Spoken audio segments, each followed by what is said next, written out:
Okay, so I'm back to kind of talking about the Smile Devil fruits in this video, unfortunately. So now I'm going to talk about Toko, or Shimostuki Toko, as technically would be her name, considering that Yasuie is her adopted father.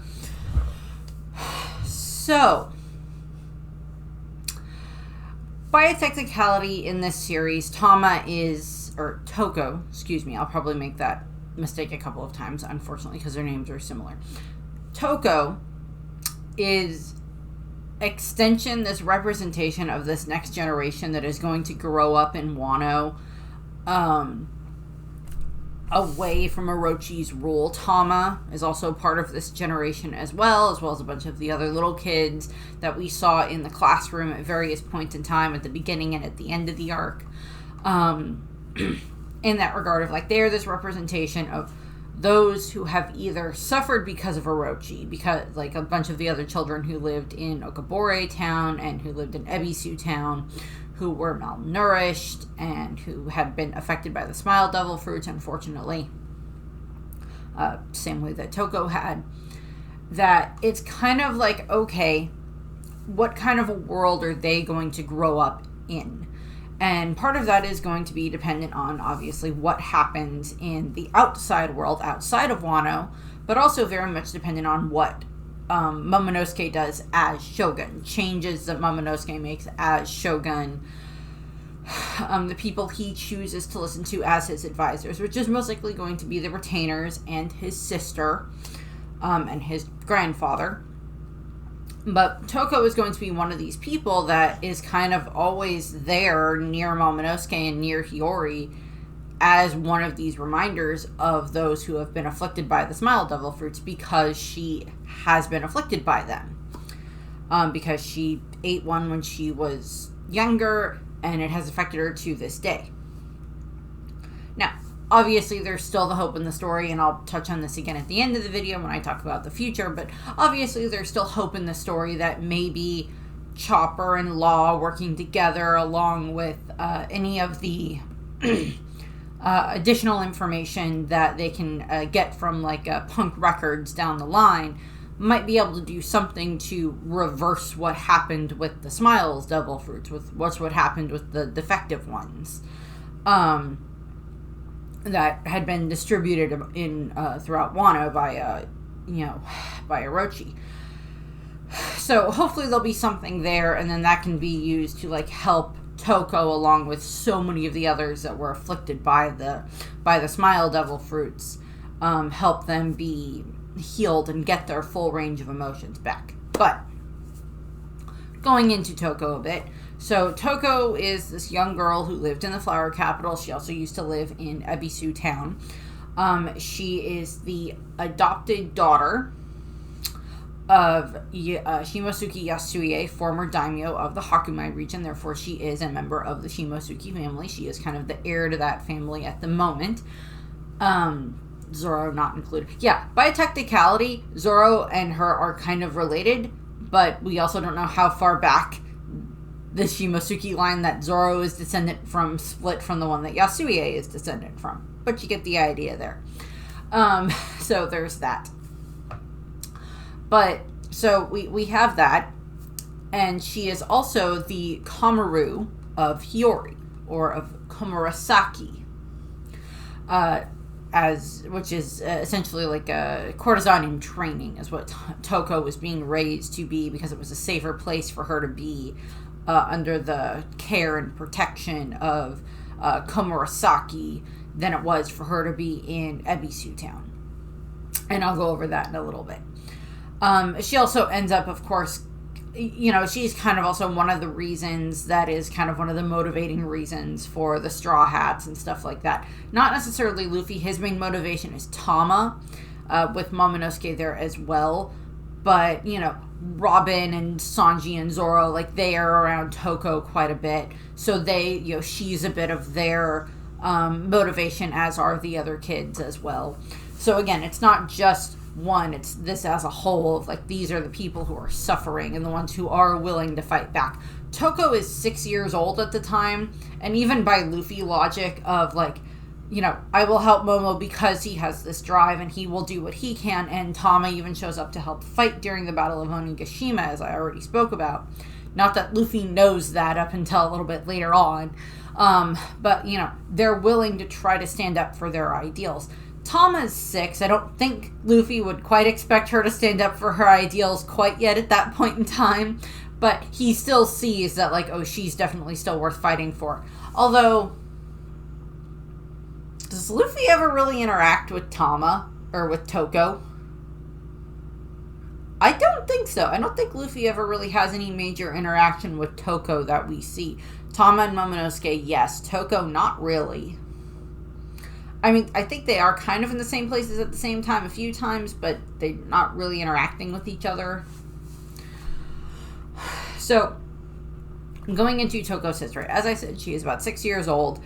And she was presumably born in Ebisu Town, and unfortunately when she was an infant, her biological parents died, and therefore there was no one left to take care of her, so Shimostuki Yasue, or Yasu, took her in and has raised her as his daughter ever since. Toko is unaware of this. She does not know that Yasue was her adopted father. She doesn't know that Tonoyasu was her adopted father. She just sees him as her father. And then at some point, over those next couple of years, Yasu does as much as he can to try to protect her and keep her safe and make sure that she is fed and has a place to sleep and all of that stuff. But of course, under the rule of Orochi, that becomes a more and more difficult thing to do, just given all of the other crap that's going on in the country. And unfortunately, that does end up leading into the second heartbreak thing that happens, or one of the next heartbreak thing that happens for Toko, where she ends up eating one of the defective smile devil fruits that is sent to the village by, Orochi in the trash. And a bunch of, Yasue had, warned Toko not to eat them, do not eat these, and unfortunately she succumbed to her hunger and she ate them. And she has such been afflicted by the negative effects of it, where she can no longer cry. That's not just laughing, crying. She can't have any other emotion besides smiling and everything else like that we see, unfortunately, throughout Wano, throughout that section. And at some point in this time frame, we also see, it's kind of more shown in the anime. At one point in time, I thought in one of the data books or in a Viva card, someone asked, or SPS, someone asked if Yasu had ever eaten one of the smiles, and Oda said no. He just smiles all the time because of Toko, to make her feel better and to try to bring smiles to everybody else in his role as the Buddha of Ebisu Town. But then then in the anime, they specifically have a scene where we see Toko eating the devil fruit, eating the smile devil fruit. By the way, I don't know. It would have been interesting if she didn't have a defective one and if she got a cool animal form. But then, I don't know, that would have been a much harder thing to hide her amongst, hide her away, I guess. Also, that would have been very antithetical to whatever, but it's just she could have gotten a really cool one and then grown up and had really cool powers. Or she could have gotten a horrible one. So, take your pick. To be fair, I wouldn't take the risk. Regular devil fruits, okay, slightly less of a risk of ending up with a effed up, stupid power, or ending up with something cool, or at least something mediocre that you could try to work with and level up in your own way and become stronger. We've seen that with various devil fruits throughout the course of the series. But smile devil fruits, I'm not taking that risk. That's a 1 in 10 shot of either getting a power or a 90 out of 100, 90% chance of I have no emotions anymore except smiling. I don't want the risk of that. I'll take the risk of being an effing caterpillar over that. Thank you very much. Blumeko. No, it's not Blumeko. Epona? I don't remember. One of the Whitebeard pirates had a caterpillar type devil fruit. I don't know. Maybe it turned into a butterfly eventually. I don't know. But in the anime, they show a scene where Yasu goes over and he finds out that Toko ate the devil fruit, and then she can no longer do anything besides smile for her emotions. So he eats one as well. He eats the rest of the devil fruit, the smile, in order to kind of, share that pain with her, which is very touching either way. And I'll just go with that's what happened. From there, at some point in time, in order to gain some type of, I think this had a dual purpose of giving Toko a better place where she would be that's not in Ebisu Town, and to get some money that could also be useful to help Ebisu Town. Yasu goes, he takes Toko to the flower capital, and he sells her into one of the courtesan houses in the pleasure district, and it is the one where Komurasaki is. Now, this is also the one that is run by Denjiro as Kirishiro. And there is kind of the thought of, did Yasue figure this out? Or was it just coincidence? Was it, he figured out, he may have figured out who Komurasaki is because he saw Hiyori as a kid. He knew Hiyori as a kid because him and Odin were friends, and he'd gone and visited them, and gone and tried to protect them, and everything else like that. So there's that question there, and I think I posed the same question in the Yasu video, one of the Yasu videos. It's did he know about that Komurasaki was actually Hiyori, and that's why he specifically took Toko there to sell her to that house in the hopes that she would end up under the tutelage and protection of Komurasaki, which is what happens. And then he takes the money and he uses that to buy a food in Ebisu Town, and then Toko, as she earns money as, working at the courtesan house, at the brothel, she, sends money back to the village as well.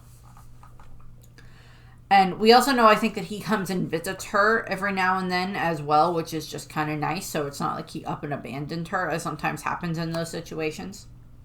Then we get into what actually happens during the Wano arc. So our introduction to Toko is through Sanji's soba stand. So we have Sangoro there making his, soba, and it's a big hit. And then we have the ruffians from the Kuroshiro family show up, and they start causing trouble. But Toko had also shown up at that point in time, and she's very hungry. And Sanji, of course, because it's a kid that's hungry, gives her food. And then we have this moment where the Kuroshiro bandits show up, the Kuroshiro family show up, family show up, and they start causing trouble, including knocking the food out of Toko's hands, which makes her run away into the alley where she is scared. Sanji and Frankie beat up the thugs, and then she's, delighted by this and finds it funny, so they give her another bowl of soba. And then we have it that Toko introduces herself, and and it's she does the funny explanation as to with Toko, with the O at the beginning of it, and the way that that's done, it kind of makes it sound like her name is Boy. So it's that whole type of thing. That the Straw Hats, that is, it's Sanji, Robin, Frankie, and Usopp that are there. And they're okay, I guess that's kind of funny. And Toko slurps up the soba, and it's so good, and she's complimenting Sanji, which Sanji of course adores, loves that. And not because it's someone complimenting his food, but it's also someone who is hungry enjoying his food, which is the best way for Sanji to be happy. Barring having a girl flirt back with him. And what ends up happening is, from there, Toko then has to run off to go join the procession of Komurasaki that is on their way to the flower capital. And she's oh, I have to go back. And she, there's this explanation that gets explained, that, is said, that is oh, she's a Komaru. She's an apprentice courtesan. And she is under the tutelage of Komurasaki, who is the most beautiful woman in Wano, type of a thing, who is, the most popular courtesan, the highest, Oiran, all of that stuff. The highest ranked Oiran, and all of that. And that Toko is under her tutelage. And we see Toko show up there, and this is our first introduction to Komurasaki, Hiyori, through Toko. And, it's Komurasaki, and I'll be going over this when I discuss Hiyori as well. Komurasaki is this, obviously, this kind of armor that Hiyori has to wear, this persona that she has to wear. And Toko is, of course, as we find out, one of the few people who knows what is behind that mask. Denjiro, as Kirishiro, is one of the other ones, and I suspect Yasuie may have been one as well. But what ends up happening is, of course, they're part of, Toko shows up and they're part of the procession to go to Orochi's castle for his big banquet that night. And then, of course, this is where we have one of the incidents. So what ends up happening is, of course, while the whole party is going on, a bunch of, it's because it's getting closer to, like, the anniversary of, like, the death of the Kozukis and all this other stuff, and, of course, rumors and everything else like that. And Orochi is still his paranoid self, and several of the guests are kind of making fun of him about, Orochi stating that, the scabbards will be back eventually. And Toko overhears the guest talking about this, making fun of him, and she's unable to stop herself from laughing, of course, because of the devil fruit, because of the smile devil fruit that she has eaten. She can't stop herself. And she ends up laughing. Orochi hears this, and he ends up attacking her with his sword. This leads to where Komurasaki steps in, slaps... I can't do the right... There we go. Slaps Orochi, stares him down while she is protecting Toko. At that point in time, Robin, disguised as the geisha as Arabi, runs in, grabs Toko, and is trying to protect her, fleeing away, and they end up, Nami shows up also here and helps with getting them out of there. And this is, of course, lining up with when Komurasaki stands up to Orochi, defies him, and then Kirishiro cuts her down, seemingly leading to her death. That's how that plays out. That's also when Orochi goes berserk in the banquet hall, and Toko actually begs Robin to help Komurasaki, and Robin's like, I'm a little more preoccupied with protecting the both of us right now. But thankfully, Komurasaki ends up being okay. We learn this later. I don't remember when the exact theories kind of came in that Komurasaki was Hiyori, but it was pretty quickly after Komurasaki was introduced, I'm sure of it. Because we kind of already heard about Hiyori at that point in time, I think.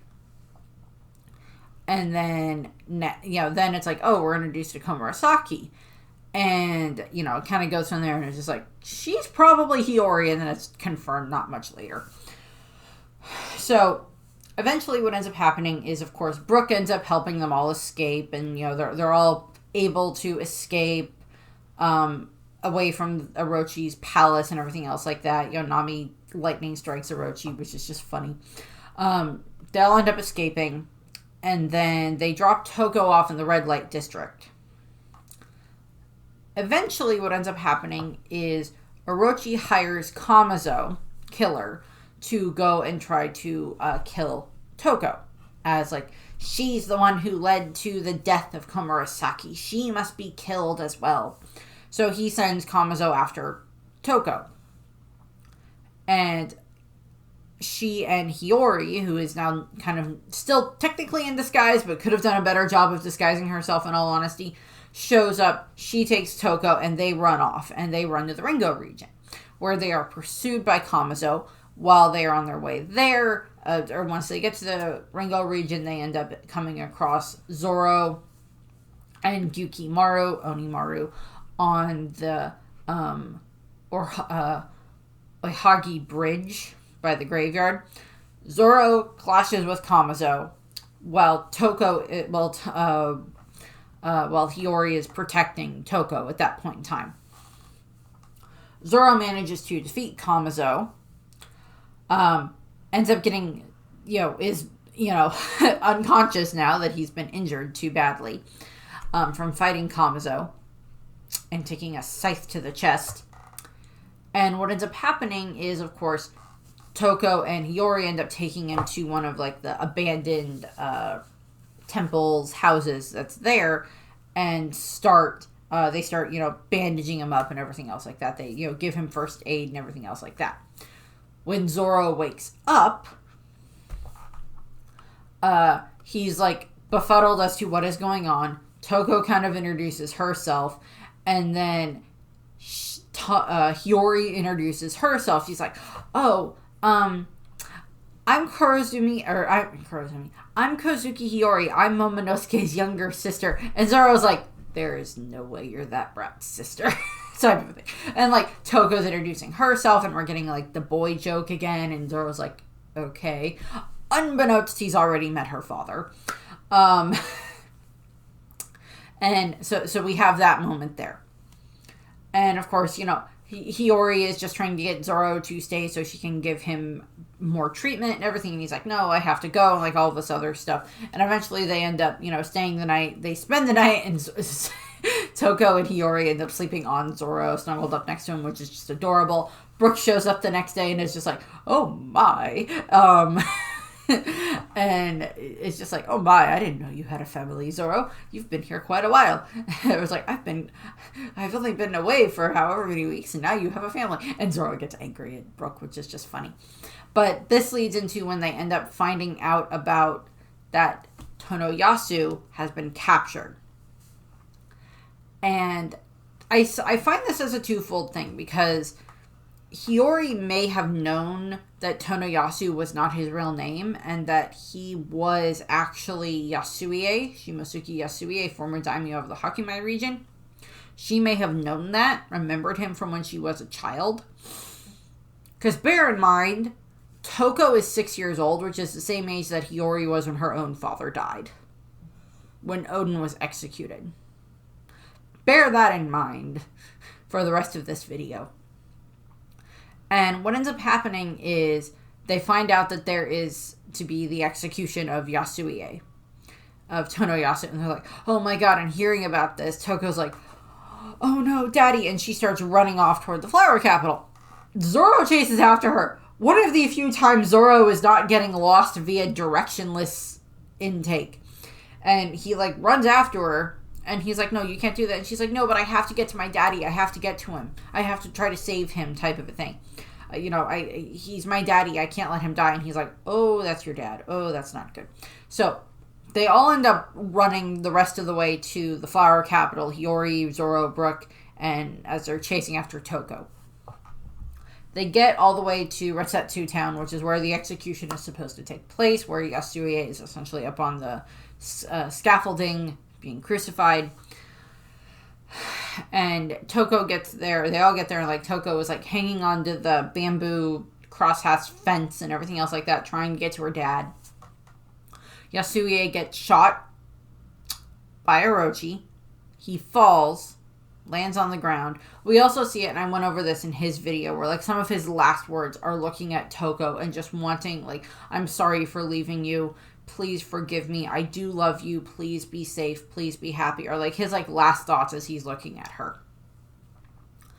And what ends up happening is, of course, he gets shot by Orochi, and he ends up falling from the scaffolding and is lying there on the ground, bleeding out. Toko breaks her way through the fence, makes her way in, and tries using the toad oil that she got from Usopp to try to heal his wounds. And of course, Usopp is watching as this is happening as well, and he's like, "Oh, that's not good. Ooh, that's not good." He's like, "Oh, my life's biting me in the butt right now. That's not a good thing." So we have that. And what ends up happening from there is, Toko is like crying over her father's body, and she's just like, "Daddy, daddy, wake up again." Very Simba and Mufasa-esque. Unfortunately. And, Orochi then sends his men after her to try to attack her, to try to get her, because he recognizes her as the one who led to Komurasaki's death. It's just like, "Oh, you're the daughter of this traitor. Of course you're that. Of course you are." And sends his goons after her. Zoro and Sanji step up. They end up protecting Toko. Zoro essentially hands Toko to Sanji and sends her off. Sanji then hands the girl to Usopp as he goes to fight Drake, and Toko has essentially like kind of passed out by this point in time. Eventually, she is able to get taken out of Retsetsu Town. She's hidden in the robes of Brooke as Usopp and Robin are sneak out of the city. Like the moment where Brooke is pretending to haunt them to get them past the security guards. And then while once they're out of the city, Robin's like, "Here, Brooke, let me take her. You're much too cold to hold on to her." And he's like, "But that's just mean, Robin." And Robin takes Toko, and like Robin kind of is one of the ones that like develops the bond with Toko. But earlier, when Hiyori was explaining to Zoro who she is explaining who Toko is, and it is revealed that Toko knew that she was Hiyori, that Hiyori trusted Toko enough that she told Hiyori, "My name isn't actually Komurasaki. I'm actually Kozuki Hiyori. I'm actually, the daughter of of Oden Kozuki," and everything else like that. And like she treats Toko like a little sister is the way that she treats her, which I love. So it's like, so we see that bond there, and we see how much Hiyori tries to protect Toko and doesn't want Toko to go through the same thing that she went through, in the fact that, Toko just lost her father, executed by Orochi the same way, not the exact same way, but still similarly enough to the way that Oden was executed and that Hiyori lost her father. And Hiyori is, trying to make it that Toko doesn't end up losing herself that way. Eventually what ends up happening is, of course, sometime later, they do bury Yasuie, and Toko does end up visiting the grave. And then we get to the Fire Festival. So Toko is technically around during some of this other stuff that's going on with more of the planning of the Fire Festival and some of the other incidents that happen.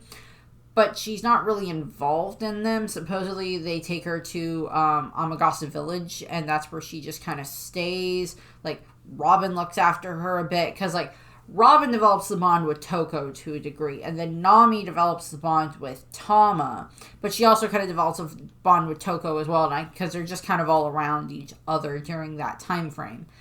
And what we do is, when we cut to during the Battle of Onigashima and during the Fire Festival, is we get to the Flower Capital, where Toko is participating in the Fire Festival with Hitetsu, with Sukeyake. And so we have the moments there, and like we keep cutting back and forth, and like this is during some of the final climaxes of the battles on Onigashima and everything else like that. We keep cutting back and forth to the Flower Capital, where we see that they're having the big festival, all the festivities and the fireworks and the drinking and the food and the games and the celebrating and all of this other stuff. And we see Toko and Hitetsu there. Sukeyake. We see them wandering around, and they get to, and like Toko is just like, "Oh, this is so pretty and so nice," and everything else like that. And Hitetsu, like in the back of his mind, he is worried about what's going on at the raid of Onigashima, what's going on there. Fair. Very fair. But he has kind of taken up kind of charge of watching over her at that point in time. And as they're walking around, they, of course, end up coming across where they have the lanterns that are going to be, written on and then lit and then let off into the sky to, carry their wishes to the afterlife as, as they're doing, as we end up seeing happen. And Toko wants to make one for her father. And, so she writes out, and the other thing is that Toko has clearly been taught how to like read and write by Hiyori, because as I said, she's being trained to become a courtesan, and that means being able to entertain your guests. Reading and writing and different things like that are things that were very important for them to know. So it makes sense that she would be taught how to do that. So she's like writing out, and the first message that she writes out is, "I want to see you, Daddy. I miss you." And, Sukeyake is kind of like, and he kind of ends up like talking her out of it to a degree, and she changes it to, "Thank you, Daddy. Thank you for like everything that you've done." Because And they do such a great job of this, because it's like, okay, it goes from, I miss you, Daddy, and I want to see you again, meaning that, like, she might want her time to come to an end so she can see him sooner, but yes, Sukiyake, by talking about her father and everything, because she's like, I heard that my father had been a really great man, and he's like, he was a very great man, because Sukiyake would have known Yasuie, and if they did know each other. And so they're going through that, and then that's why she changes it, and it's just like, thank you, Daddy, for, like, for giving her this shot at having this future. His sacrifice is something that is one of the, things that bears the torch to help lead Wano out of the darkness. And then, of course, they light all the lanterns, and they're floating up into the air, alongside all the others. And, of course, while that is happening, we have it that all the Battle of Onigashima is happening.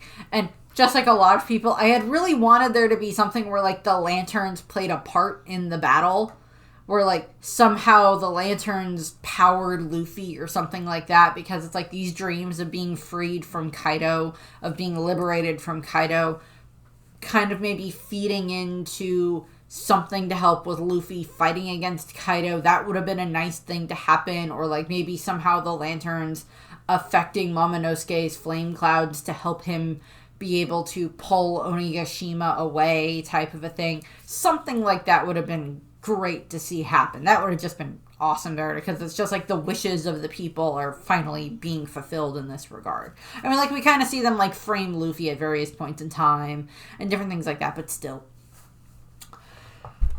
And then we get to after the Battle of Onigashima. So Kaido is defeated, Orochi is dead, Onigashima has been landed, Momonosuke is now physically 28 years old, all this other stuff. Him and the Scabbards and Hiyori make their way into the capital, and they reveal that, all of the stuff is done and taken care of. That Wano is free, type of a thing, and that there is a new dawn coming, that this is the start of the new dawn, that, Toki's prophecy has come to fruition and everything. And what ends up happening is, of course, they go, Toko is there for some of this. She's at the castle where they are now all staying, while Luffy and Zoro are sleeping off their recovery. She's kind of there. I think we see her and Nami reading a book. And then, like, she's part of when they have, like, the big bath scene with everybody relaxing in the baths. And then, of course, the big celebration. We see her and Hiyori there at the big celebration. And then we get to the kind of post-battle, pre-them all, heading off, where the Straw Hats and the Cart Pirates and the Kid Pirates are going to leave. So we kind of have that. And there is, like, the anime-only scene that they added in, where they have Zoro goes and visits Yasuie's grave. And Hiyori and Toko are also there. And they're having this, like, nice little moment there. And Toko, pours some sake for Zoro that he, toasts to Yasue and everything. I believe it's also Pedro's grave is there as well, unfortunately. So it's like, so we kind of have those moments there. And, it's just like them kind of talking and everything. And then we get to where it's time for the Straw Hats to leave. So, like, they've already left the Flower Capital by that point in time, and it's the funny scene where Momonosuke is, like, running around the castle trying to find all the Straw Hats. And, like, all the rest of the Scabbards, except for him and Kinemon and, like, Hiyori and such, have all been said goodbye to. And, like, he finds Hiyori and, like, Toko, and they're practicing on their biwas and everything. And they're like, oh, they've already said goodbye. You'll just have to go and find them, essentially. And Toko's just like, yeah, hi, Your Majesty. He goes back to play. Because Hiyori very much views Toko as, like, her little sister. And is very much going to take care of her as a little sister. Very much so. So, we see that. And then for the Yamato cover page story, we really only see Toko once in these in the cover page stories. In the cover page story, it's when Hiyori is making... Hiyori and Toko are packing Yamato bento boxes to take on the pilgrimage. given the fact that Yamato is taking the sword, taking Yasuie's sword to the Enma Shrine, so that way it can be, you know, put there as like its final resting place and everything in honor of Yasuie. Toko will probably eventually go and visit it there. She can go and visit Yasuie's grave if ever she wishes.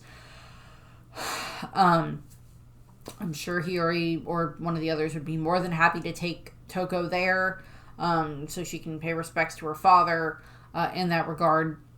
But essentially, is like Toko is not a fighter. That didn't seem to be something she wanted to do. But like, I guess maybe the long-term plan from Yasuie's perspective was to have her end up being a courtesan.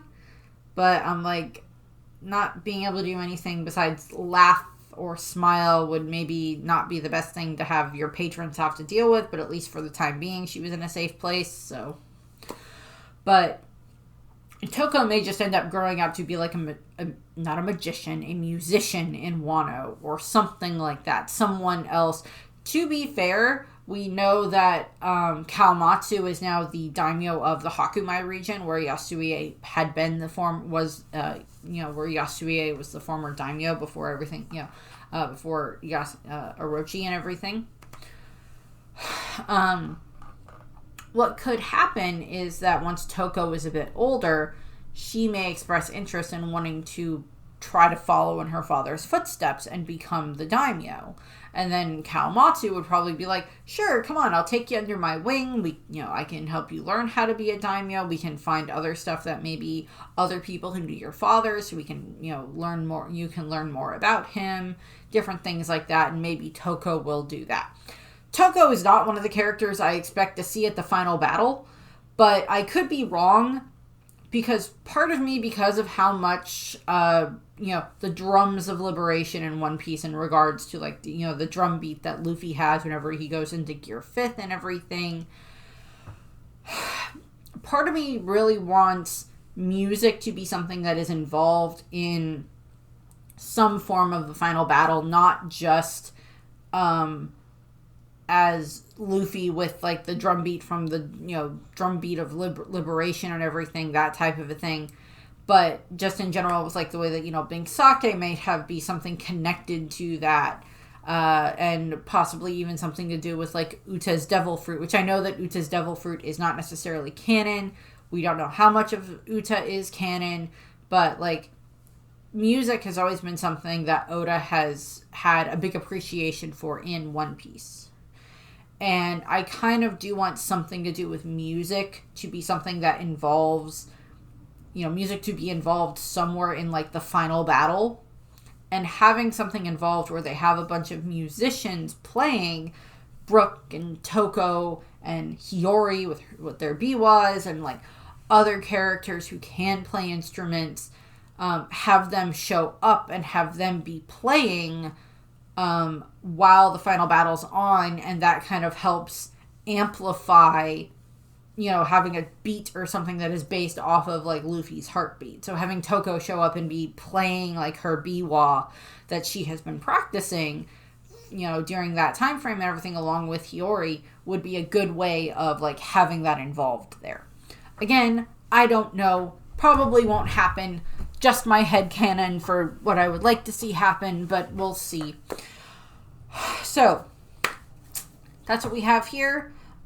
Next up will be Momonosuke, followed by Hiyori for these videos. So, I thank you very much for watching, and I hope you have a nice rest of your day. Bye!